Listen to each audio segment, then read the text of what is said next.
Vous savez, en cette saison, Dieu veut que toi et moi, nous quittions le rang de croyants. Il veut que toi et moi, nous soyons des véritables disciples de Jésus-Christ. C'est le mandat que Dieu nous a donné. Il a dit dans Matthieu 28, verset 19, « Allez et faites de toutes les nations des disciples. » Il n'a pas dit « faites des croyants ». Il a dit « faites des disciples ». Les disciples, ce sont, on l'a vu, ça vient du mot grec « mathété ». Mathété, ça veut dire celui qui suit un maître. Ça veut dire celui qui se laisse enseigner par lui. Celui qui demeure dans sa parole. Celui qui obéit à son maître. Qui sert les intérêts de son maître. En d'autres termes, c'est une personne qui, quel que soit le prix à payer, est prêt à ressembler à son maître. Amen. Parce que c'est son modèle. Et le Seigneur, la semaine dernière, nous a même dit pourquoi est-ce qu'il nous enseignait sur ce thème-là. Il a dit parce que c'est une saison dans laquelle je veux distinguer mes disciples. C'est une saison dans laquelle je veux distinguer ceux qui me servent et ceux qui ne me servent pas. C'est une saison dans laquelle je veux distinguer ceux qui sont avec moi, ceux qui sont de moi et ceux qui ne sont pas de moi. Ceux qui me suivent, ceux qui ne me suivent pas. C'est une saison où Dieu veut mettre une nette distinction entre les justes et les méchants. Et on a vu que les justes, les méchants, c'était pas forcément ceux qui ne connaissaient pas Dieu. On peut être méchant, qualifié de méchant, serviteur, même lorsqu'on connaît Dieu. Je n'aurai pas le temps de reprendre tout le message de la semaine dernière, mais il est disponible à la librairie. Il est disponible sur Internet. Donc, allons et réécouter cette parole qui nous fera du plus grand bien. Et voyez, c'est un message qui est important. Voyez-vous, Dieu est un Dieu de saison. Dieu est le maître des temps. Dieu est le maître des circonstances. Dieu fonctionne avec des saisons.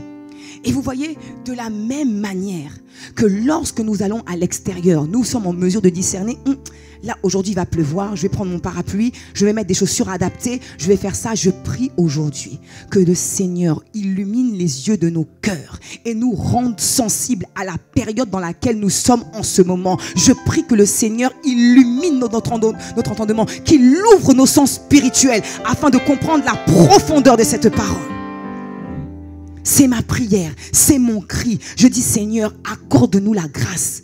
Vous voyez, je ne prie pas que pour moi, parce que Dieu ne vient pas chercher qu'une seule personne. Il vient chercher un corps. Il ne vient pas chercher un pasteur, la femme du pasteur. Il ne vient pas chercher... Non, il vient chercher une église. Ça, je prie, je dis Seigneur, accorde-nous la grâce de comprendre. Il est important que toi et moi, nous quittions le stade de simples croyants qui viennent le dimanche à l'église et que nous soyons des disciples de Jésus. Dis à ton voisin, quitte. Dis à ta voisine, quitte. Et maintenant, dis à toi-même, je dois quitter. Amen. Derek Prince, que nous connaissons, est un grand homme de Dieu. Et il a dit, lorsqu'on l'a interviewé, selon vous, comment est-ce que vous pourriez décrire la vie chrétienne? Et il a dit, je décrirai la vie chrétienne en 2 mots. Suivre Jésus. C'est l'essence. C'est la chose la plus importante. Suivre Jésus. Voilà ce qu'est la vie chrétienne. Et lorsqu'on le regarde dans les Écritures, Jésus, quand il est venu voir les disciples, il n'a pas dit grand-chose.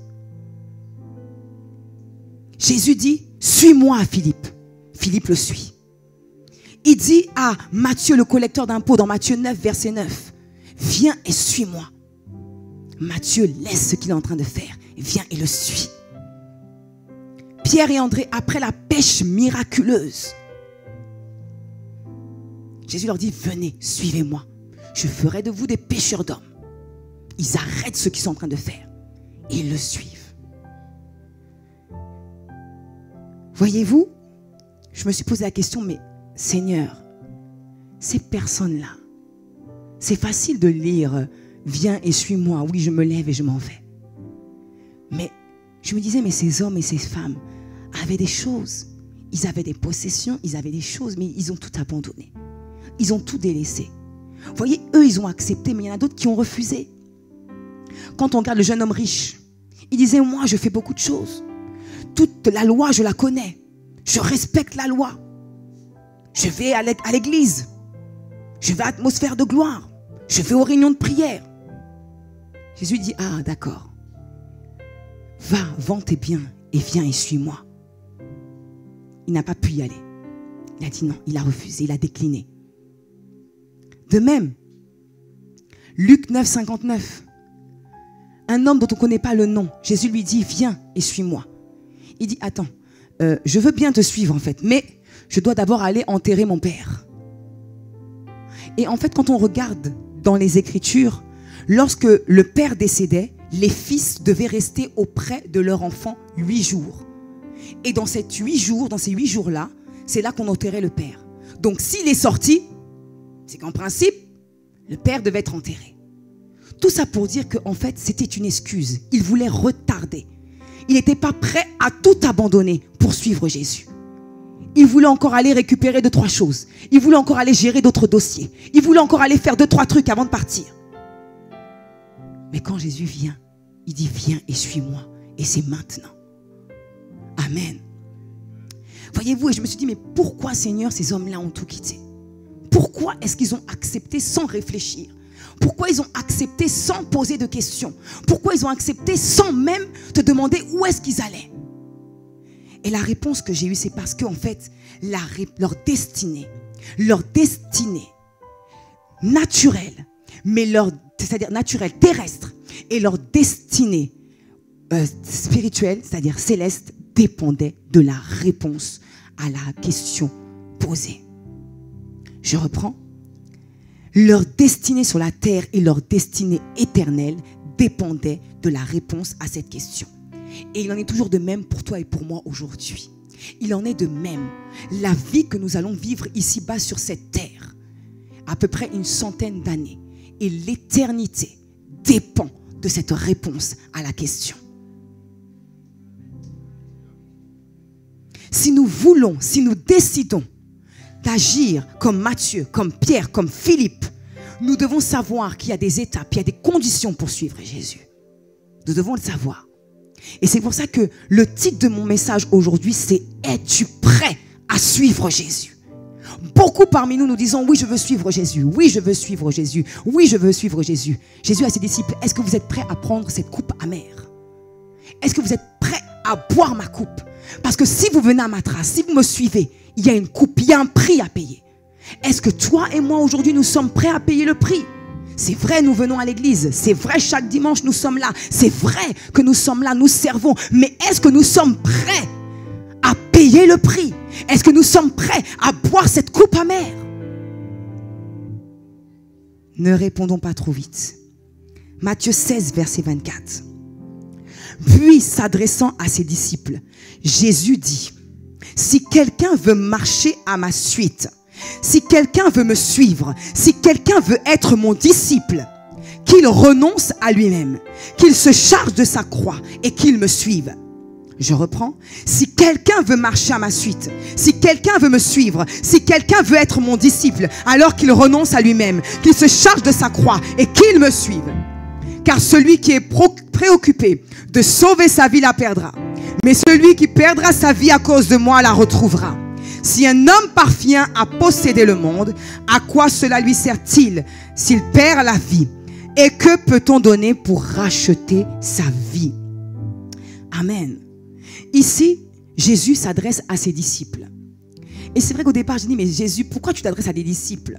Tes disciples ont déjà abandonné, ils sont déjà en train de te suivre. Pourquoi tu t'adresses à eux? C'est parce que Jésus voulait les amener à un autre palier, à un autre niveau. Et aujourd'hui, toi et moi, Dieu veut nous amener à un autre niveau.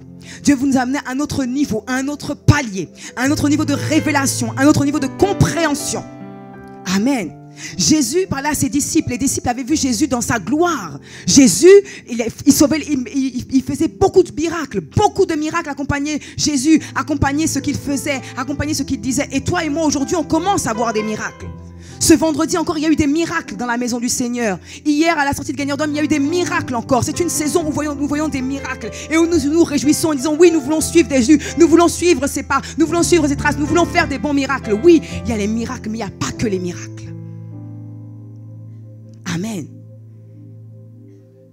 Voyez-vous, Jésus venait de dire à ses disciples un peu plus haut, voyez-vous, c'est bien tout ce qu'on est en train de faire, mais moi je vais devoir souffrir. Et cette souffrance va me conduire jusqu'à la mort. Et Pierre a dit, ah non. Jésus lui a dit, arrière de moi, Satan. Parce que je suis ici, pas pour accomplir ma volonté, mais la volonté de celui qui m'a envoyé, la volonté du Père. Amen. Et à peine cette réalité, cette vérité ingurgitée, il leur lance encore une deuxième vérité. Vous aussi, si vous voulez me suivre, vous devez renoncer à vous-même. Vous devez porter votre croix et vous devez me suivre. Premièrement, voyez, ça nous montre, ces étapes pour suivre Jésus nous montrent tout simplement ce qu'est la vie du vrai disciple. Ça nous montre ce qu'est la vie du véritable disciple. Amen. Vous voyez, ce n'est pas des actions à poser. Ce n'est pas une action comme ça en passant à poser. C'est un mode de vie. C'est une manière de vivre, une manière de penser. Et la première chose que le Seigneur Jésus nous demande, c'est de renoncer à nous-mêmes. Vous savez, renoncer à soi-même, c'est une vérité totalement incompréhensible pour l'homme charnel. L'homme charnel, ce n'est pas l'homme seulement qui ne connaît pas le Seigneur. C'est aussi celui qui marche avec sa propre intelligence. J'ai regardé dans le Larousse et j'ai cherché renoncer. Renoncer, c'est cesser de prétendre à quelque chose. C'est abandonner volontairement ce que l'on a. C'est se dépouiller. Tu as, mais volontairement tu lâches. Tu possèdes, mais volontairement tu es prêt à renoncer. En fait, c'est dire non à tout ce que tu fais, qui fait que tu es toi. Ton titre, tes plaisirs, tes désirs, ce que le monde t'offre. C'est abandonner tout ça ou être prêt à abandonner tout ça pour que la volonté du Père puisse être en toi. Pour que la volonté de Dieu puisse maintenant être en toi. C'est être prêt d'abandonner son confort, abandonner ses avantages, afin que maintenant tu puisses vivre non plus pour toi, mais que tu puisses vivre pour Dieu. Et vous savez, c'est ce que Jésus a fait. Philippiens 2, versets 5 à 9. Ayez en vous les sentiments qui étaient en Jésus-Christ, lequel existait en forme de Dieu, n'a point regardé comme une proie à arracher, d'être égal avec Dieu, mais s'est dépouillé lui-même en prenant une forme de serviteur, en devenant semblable aux hommes et en ayant paru comme un simple homme, il s'est humilié lui-même, se rendant obéissant jusqu'à la mort, mais pas n'importe quelle mort, la mort sur la croix. C'est pourquoi aussi Dieu l'a souverainement élevé et lui a donné le nom au-dessus de tout nom.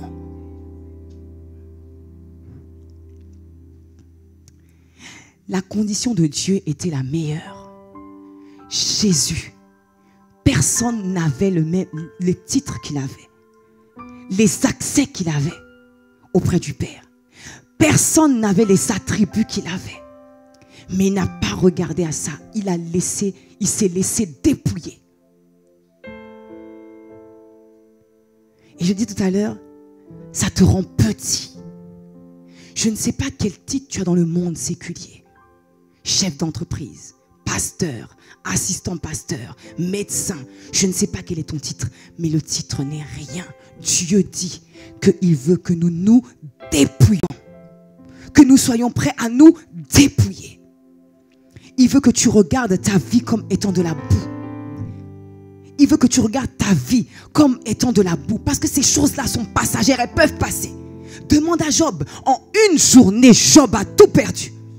Ce que nous avons, les possessions, tout ce que tu as sur cette terre, c'est éphémère. Ça peut partir du jour au lendemain.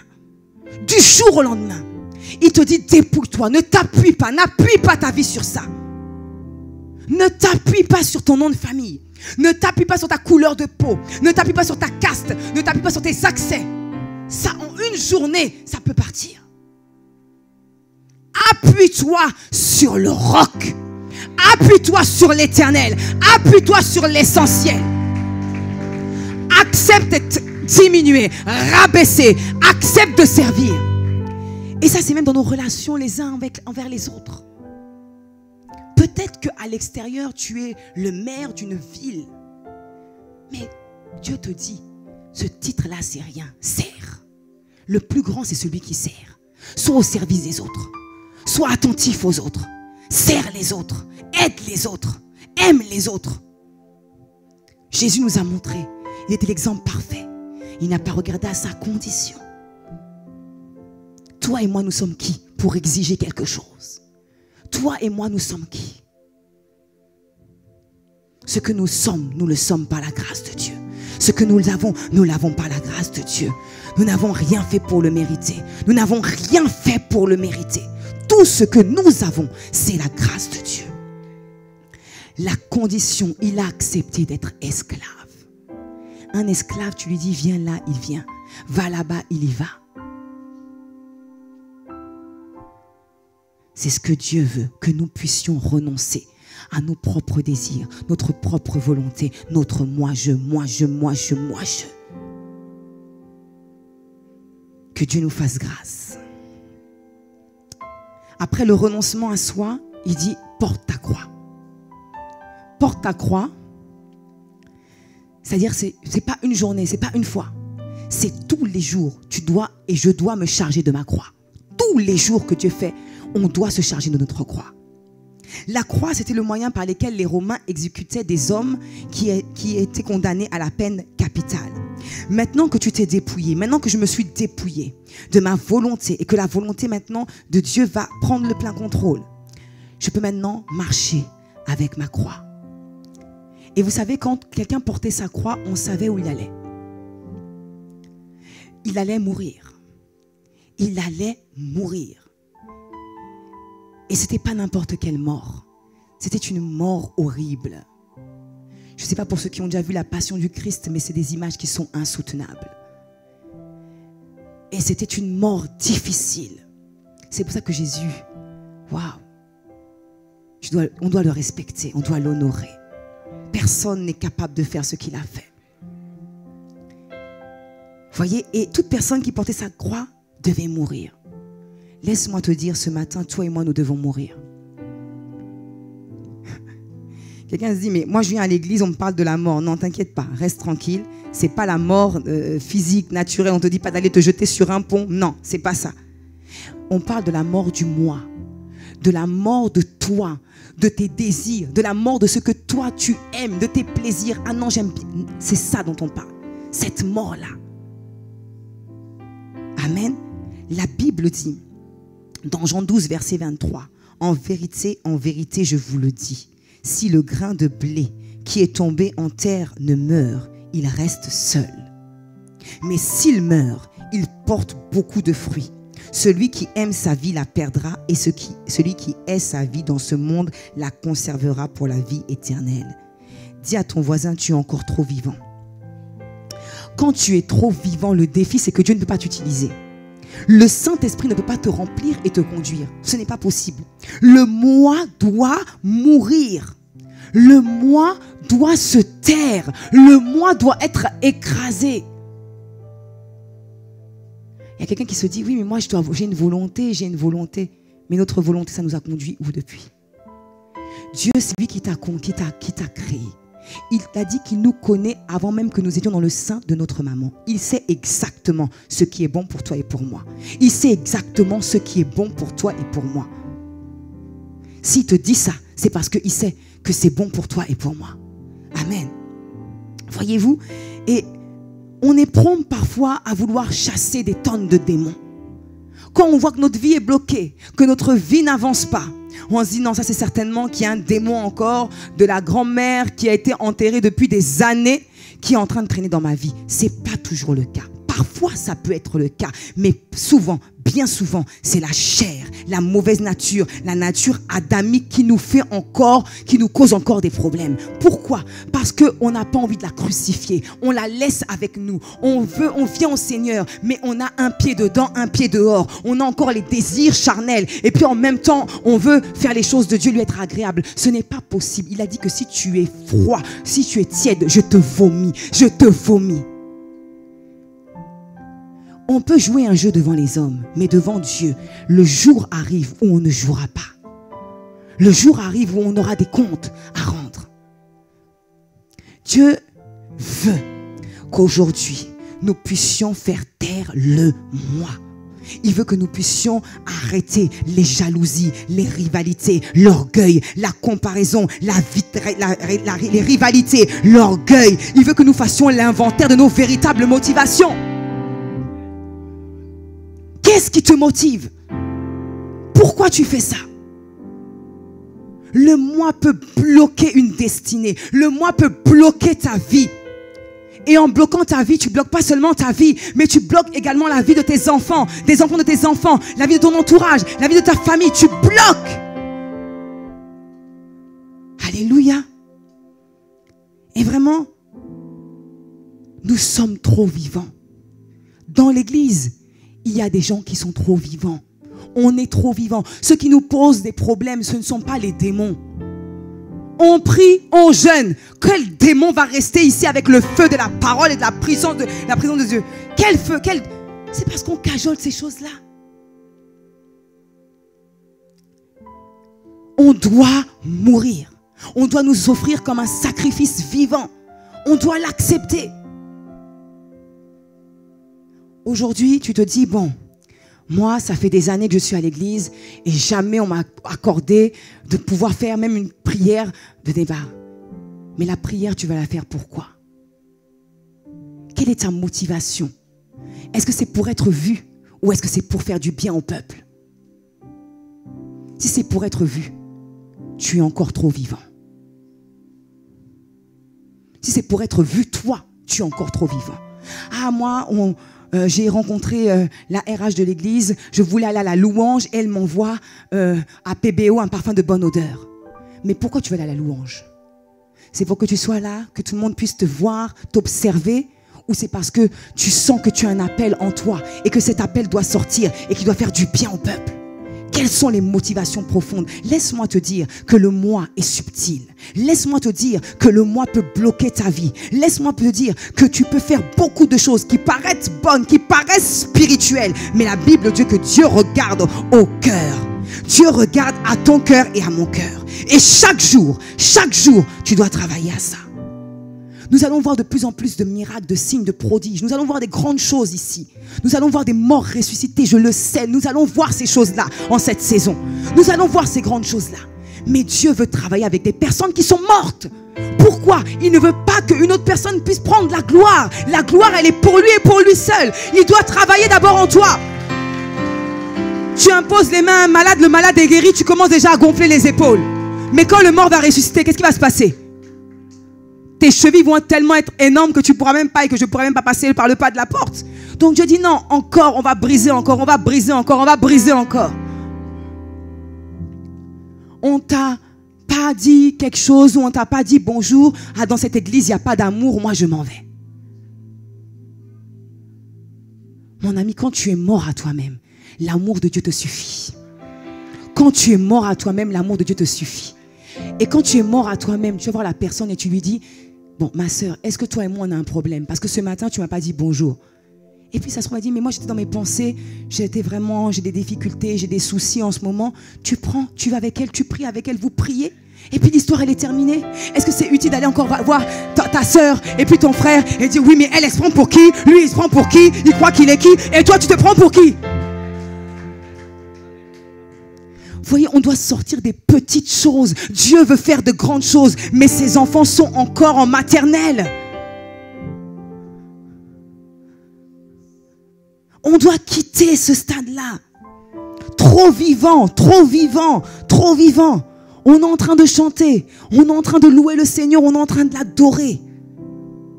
Et puis à un moment donné, on dit, non, bon là, prosternons-nous devant le Seigneur. Toi, tu es là, bon. Aujourd'hui, j'ai mis mon pantalon blanc. Bon, est-ce que le sol a bien été nettoyé? Trop vivant. Trop vivant. Trop vivant. Ah, acclamer le Seigneur. Mais depuis qu'on est arrivé là, pasteur, si tu as dit seulement acclamer, acclamer, acclamer, elle fait que sauter. Oui, je fais que sauter parce que je sais que celui que je suis en train de louer, il a payé un prix que personne n'a payé pour moi. Alors je ne me lasserai pas de sauter, de le célébrer, de crier pour lui. Même après 3 cultes, je continuerai à célébrer celui que mon cœur aime. Est-ce que tu sais d'où il m'a sorti? Est-ce que tu sais d'où il m'a tiré? Oh non, tu ne peux pas savoir, tu ne peux même pas t'imaginer. Alors en tout temps, je célébrerai son nom, j'acclamerai son nom, j'élèverai son nom. Mais toi, tu arrives un an là aujourd'hui, on nous demande trop d'acclamer, trop de faire ci, trop de faire ça, et puis j'ai mal aux oreilles. Tu es trop vivant. Meurs un peu. Trop vivant.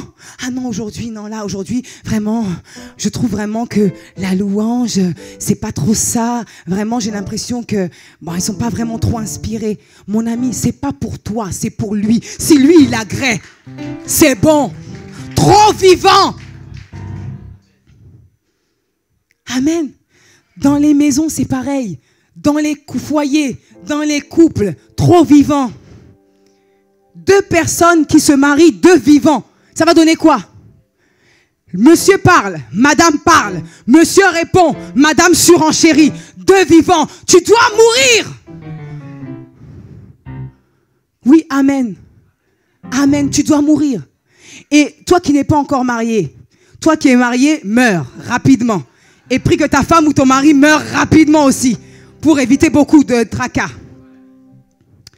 Mais toi qui n'es pas encore marié, assure-toi que la personne avec qui tu vas te marier, elle puisse être morte à elle-même.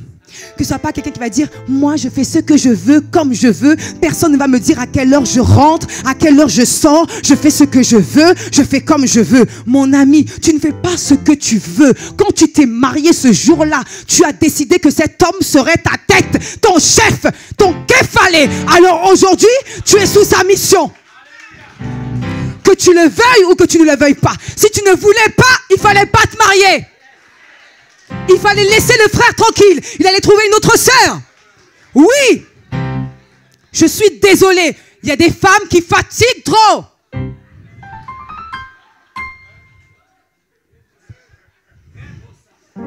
Oui. Qu'un frère me dise amen. Je suis désolée. Il faut arrêter. Tu dois mourir à toi-même. Tu vois, et même ton corps, il t'appartient pas quand tu t'es marié. Eh oui, tu savais pas, et bien maintenant tu le sais. Ton corps ne t'appartient pas. C'est le corps de ton époux. Et toi aussi, Marie, ton corps ne t'appartient pas. C'est le corps de ta femme. Dis un bon amen. Fatigué ou pas, c'est pas son problème. C'est pas leur problème. On y va. Quand tu es marié, il faut arrêter.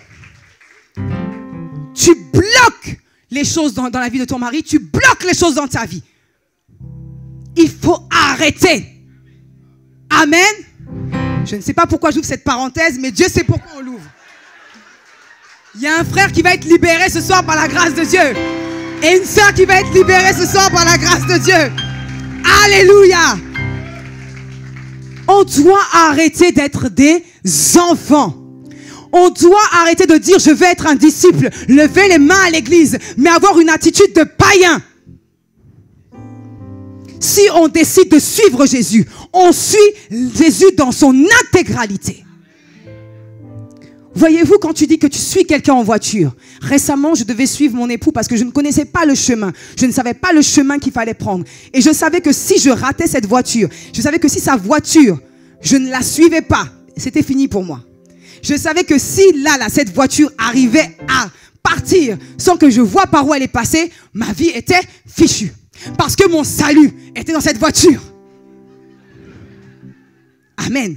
Donc je t'assure que la voiture, je l'ai regardée. C'est-à-dire que maintenant, quand le clignotant va de l'autre côté, je ne perds même pas le temps à réfléchir pourquoi il a tourné. Je vais de ce côté. Je ne regarde même pas les panneaux. Je marche à sa trace. Et quand quelqu'un essaie de venir se mettre entre nous deux, ou une deuxième voiture essaie de se mettre entre nous deux, je fais tout mon possible pour pouvoir la dépasser et me remettre derrière la voiture que je colle. Je le suis, je le tiens, pas après pas. C'est difficile, c'est peut-être pas facile, mais je reste. Je continue et j'abandonne pas parce que lui il sait exactement là où il doit m'emmener. Il sait exactement ce qui est bon pour toi et pour moi. Il sait exactement ce qui est bon. Mais vois-tu, il y en a quand ils suivent une voiture, ils font des commentaires tout le temps.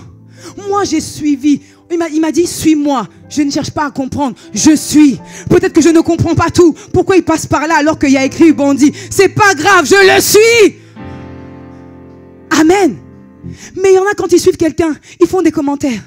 Mais pourquoi il passe par là? Ah, mais il y avait un raccourci de ce côté. Il y avait un raccourci de l'autre côté. Ah non, bon, moi, je ne vais pas le suivre. Là, on va couper par là. T'es trop vivant. Meurs. Suis. Trop vivant. Trop vivant. Nous devons mourir. Et dans tous les domaines de nos vies, nous devons accepter de mourir à nous-mêmes. C'est ça le vrai disciple. C'est pas celui qui vient à l'église. C'est pas seulement celui qui sert. C'est pas seulement ça. C'est bien plus que ça. C'est bien plus. Alléluia. Mais quelqu'un va me dire maintenant, mais comment est-ce que je fais pour parvenir à ça? Comment je fais pour y arriver? Il y a en moi comme deux forces. Il y a comme en moi comme deux luttes. C'est vrai, le matin, j'ai envie de me lever pour prier. C'est vrai, le matin, j'ai envie de faire ça. Mais la chair a des désirs contraires à ceux de l'esprit. Et alors que tu es bien disposé, le réveil a sonné. Tu es debout. Tu commences à la bavacher. Comment est-ce que je fais? J'ai envie d'être pur. J'ai envie d'arrêter. J'ai envie d'arrêter la fornication. J'ai envie d'arrêter les femmes. J'ai envie d'arrêter ça. J'ai envie d'arrêter ce péché. J'ai envie d'arrêter de mentir. Mais il y a en moi comme une force. Laisse-moi te dire que le Seigneur te dit, c'est possible. Pas par la discipline humaine. Non, ça ne marche pas. Parce que quelqu'un a dit, chasser le naturel, il revient au galop. Je sais, ce n'est pas dans la Bible, mais c'est quelqu'un qui a dit ça et je pense qu'il était inspiré. C'est pour ça que je le dis, petite parenthèse. Quelqu'un va aller dire, ah oui, elle dit que c'est pas dans la Bible. Oui, c'est pas dans la Bible, mais la discipline humaine va faire que tu vas réussir un temps. Et c'est une bonne chose d'être discipliné, mais c'est pas suffisant. Tu ne pourras pas arrêter si il n'y a pas plus qu'une discipline. Et tu vois, c'est ce que Paul avait compris. Paul a dit dans Galates 2, verset 20, « J'ai été crucifié avec Christ. Et si je vis, ce n'est plus moi qui vis, c'est Christ qui vit en moi. Et la vie que je vis maintenant dans la chair, je vis par la foi au Fils de Dieu qui m'a aimé et s'est livré lui-même pour moi. » En fait, ce qui se passe, c'est tout simplement que Paul avait compris une chose. C'est que le jour de la crucifixion de Jésus, il était avec Jésus. Paul n'était pas là. Mais il dit, j'ai été crucifié avec Christ. Toi et moi, nous n'étions pas là, mais nous avons été crucifiés avec Christ. Nous avons été crucifiés. Nos désirs, nos plaisirs, toutes ces choses-là, nous avons été crucifiés. Nous avons cette capacité maintenant, alors que nous avons été crucifiés, de laisser Christ prendre toute la place, afin que lorsque je suis en train de me voir, tu me vois moi, mais en fait ce n'est plus moi qui vis, ce n'est plus moi qui parle, ce n'est plus moi qui conseille, ce n'est plus moi qui fais les choses, mais c'est Christ qui les fait en moi. Et tu vois, récemment je discutais avec une sœur, et elle me disait, tu sais, Pasteur Sita, j'ai vraiment un gros défi. J'arrive à prier dans le secret, dans l'intimité. Mais lorsque je dois venir prier devant tout le monde, devant un petit groupe de personnes, je me sens comme limitée. Je me sens comme je n'arrive pas en fait. Et en creusant un petit peu, elle m'a dit, mais tu sais, je dois t'avouer quelque chose. En fait, c'est vrai, beaucoup de gens me voient comme ça. J'ai accédé à des hauts postes, j'ai accédé vraiment à un poste, j'ai beaucoup voyagé, j'ai fait beaucoup de choses. J'ai travaillé avec des gens qui ont un équivalent de bac+5, mais en réalité, moi, j'étais à l'école jusqu'en CM1. Et quand elle m'a dit ça, je lui ai dit, mais parce que moi, je lui ai dit, mais quand tu me parles, je vois pas quelqu'un qui s'est arrêté au CM1, je vois quelqu'un qui me parle, le discours est sensé, ce que tu dis est sensé. Elle me dit, oui, mais j'ai toujours dû travailler plus que les autres.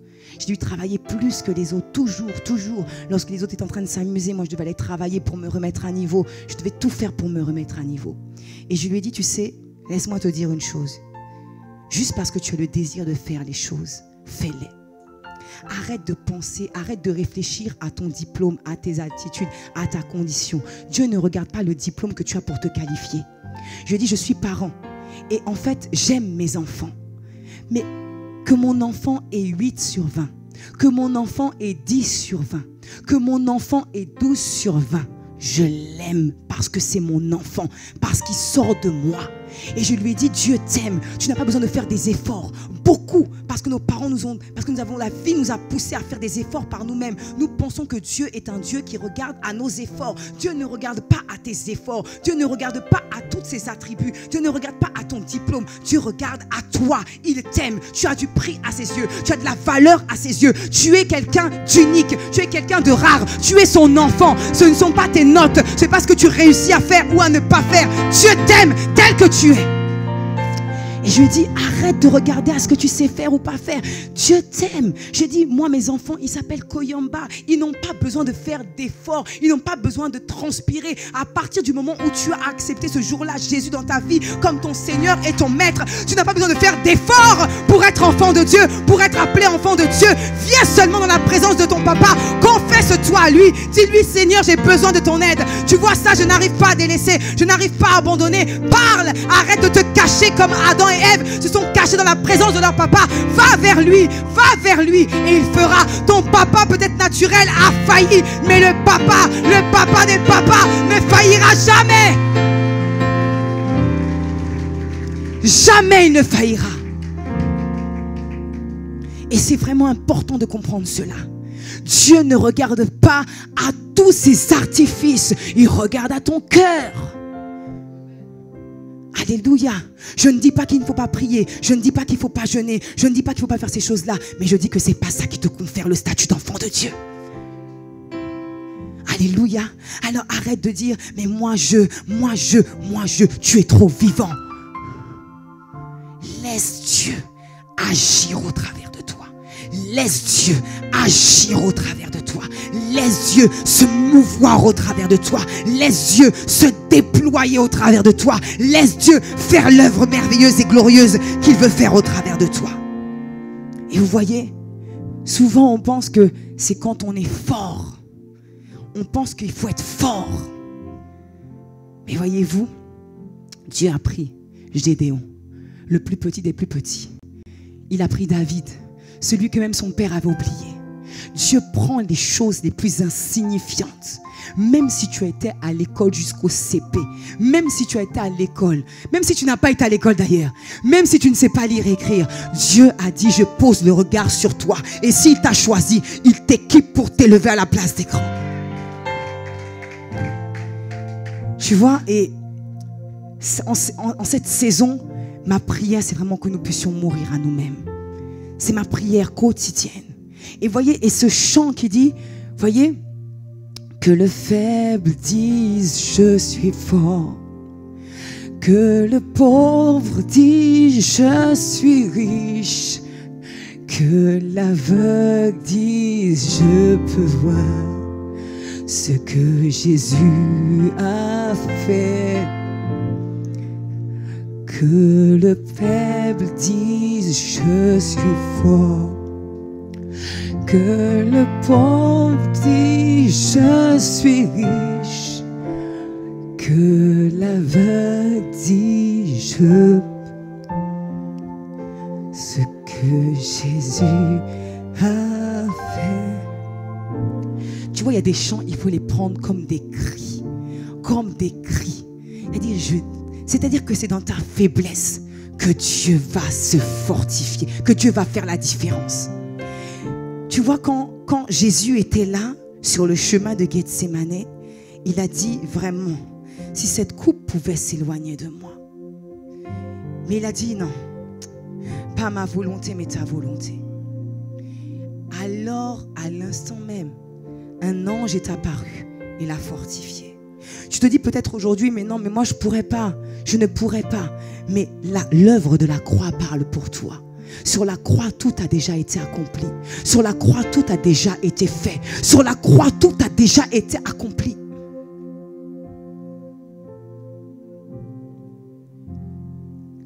Acceptons juste l'invitation à le suivre. Tu vois, et quand tu as renoncé, quand nous avons renoncé à nous-mêmes, quand nous avons porté notre croix, quand nous avons accepté de mourir à nous-mêmes, de mourir à tout ce qui pouvait faire barrage à l'effusion du Saint-Esprit dans nos vies, alors là on peut le suivre. Le suivre, c'est quitter le chemin que nous suivions jusqu'alors pour nous engager sur les traces de Jésus. Et vous voyez, le temps est compté. Le temps est compté. Pour toi, pour moi, pour les gens qui nous environnent, le temps est compté. La création tout entière attend avec un ardent désir la manifestation des fils de Dieu. Ceux qui sortent vous le diront. La moisson est prête. Mais où sont les disciples qui vont aller? La moisson est prête. Chaque jour qui passe nous rapproche plus, un peu plus de notre départ de la patrie terrestre. Chaque jour qui passe nous rapproche un peu plus du jour où Jésus va venir récupérer son épouse. Chaque jour qui passe nous rapproche des temps de la fin. Est-ce qu'on va remettre encore à plus tard? Est-ce qu'on va refuser de partir? Est-ce qu'on va le suivre? Où est-ce que nous voulons passer l'éternité? Où est-ce que nous voulons passer l'éternité? À quoi sert-il à un homme de gagner le monde s'il perd son âme? Ça veut dire que quelqu'un peut gagner le monde. Tu peux avoir des entreprises florissantes sur cette terre. Tu peux avoir l'approbation des hommes, des plus grands hommes. Tu peux avoir beaucoup de choses. Mais Dieu dit, à quoi ça sert si tu perds ta vie? À quoi ça sert si tu passes l'éternité dans le feu? À quoi ça sert si tu passes l'éternité loin de ton papa? À quoi ça sert si on passe l'éternité ailleurs? Je peux faire beaucoup de choses, je peux faire des grandes choses. Mais je dois accepter de perdre ma vie pour avoir la vie éternelle. Je dois accepter de perdre les choses pour pouvoir gagner. Amen. Ce message n'est pas pour nous condamner. Ce message est juste là pour nous interpeller, à ce qu'aucun d'entre nous ne nous trompions même par de faux raisonnements. Ce jour vient où toi et moi nous serons jugés. Ce jour vient où toi et moi Dieu nous demandera des comptes. Et ce jour-là, tu ne pourras pas dire c'est de la faute de mon conjoint, c'est de la faute de mon pasteur, c'est de la faute de telle personne, c'est la faute de telle personne. Tu seras face à face avec Dieu. Je serai face à face avec Dieu. Et il nous demandera les choses. Vous savez, il y a des choses qu'on n'aime pas enseigner, mais ce jour-là arrive. Ce jour-là arrive. Ce jour-là arrive. Alléluia. Nous croyons que vous avez passé un excellent culte dans sa divine présence. Nous vous rappelons que l'enseignement du jour est disponible à la librairie Madine et Vie. Nous vous donnons rendez-vous tous les vendredis de 19h à 21h pour notre culte d'adoration, atmosphère de gloire. La fin de ce culte n'est pas la fin de sa présence. Nous vous encourageons à rejoindre le groupe d'impact le plus proche de chez vous pour un rendez-vous hebdomadaire de louanges, d'édification et de partage. Pour connaître le GI le plus proche de chez vous, pour rencontrer un leader ou pour toute autre information, rendez-vous à l'accueil de Campus Info. Durant la semaine, retrouvons-nous sur les réseaux sociaux. N'hésitons pas à aimer, commenter et partager. Ainsi, nous contribuons ensemble à propager la bonne nouvelle du royaume de Dieu. N'hésitez pas à inviter vos proches afin de leur faire découvrir l'amour de Dieu et le message de l'évangile du royaume. À très bientôt, que Dieu vous bénisse. Qui bon Dieu bénisot, aplita. God bless you, see you soon. Que Dios les bendiga a todos. Hasta pronto. Impact Centre Chrétien, une église où l'amour de Dieu transforme les gens ordinaires en champions.